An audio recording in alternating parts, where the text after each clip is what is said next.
Bonjour les amis, je vous emmène chasser de manière virtuelle sur les concessions maritimes. Explication à suivre. La première partie est dédiée au secteur viticole.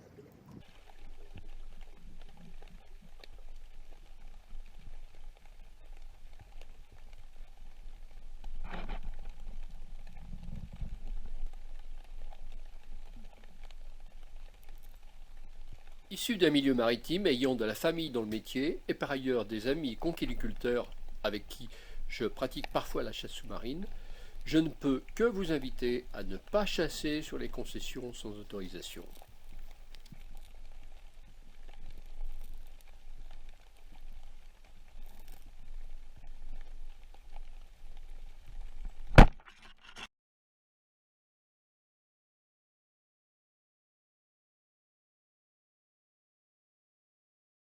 Posés au fond, les moules forment parfois un tapis sombre.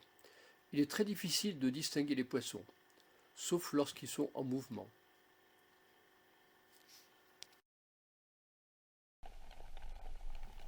À proximité des concessions, surtout ne pas réaliser de mouillage de nature à endommager les installations.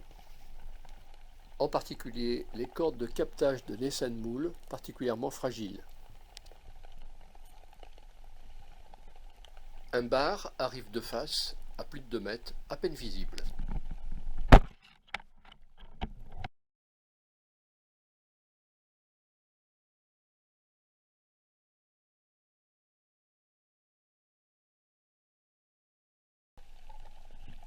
Sur les parcs, les conditions de clarté sont extrêmement rares, car les concessions sont localisées le plus souvent sur des fonds chargés de sédiments vaseux.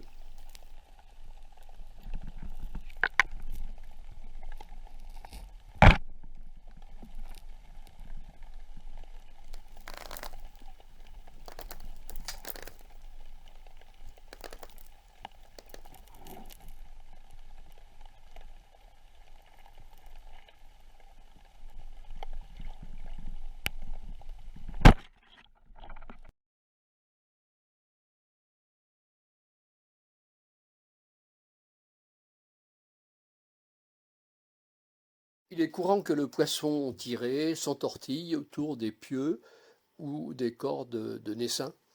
Donc le poignard est de rigueur et la patience, le calme aussi.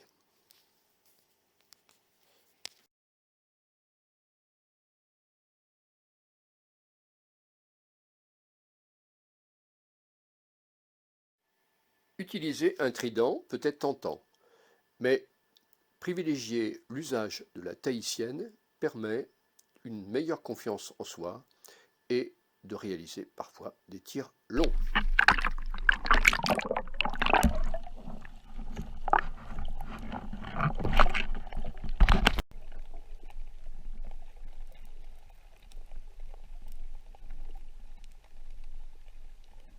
La rencontre avec les kongs est régulière.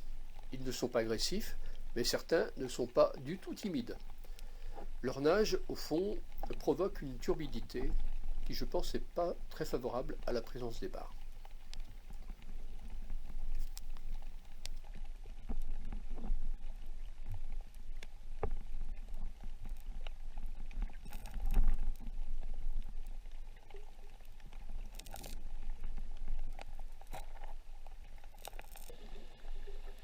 Pour ce type de chasse, on peut pratiquer l'agachon et l'indienne, ou une formule mixte, tout cela en fonction de votre aisance et de votre aquacité, et surtout de votre aptitude à faire venir ou pas le poisson.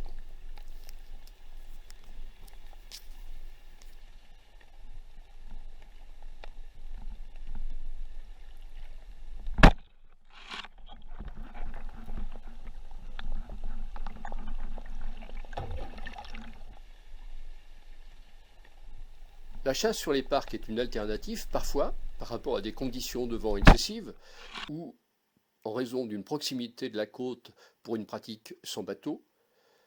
Mais en conclusion, et de préférence, prenez le large pour avoir de jolis fonds et chasser en pleine eau. À bientôt les amis!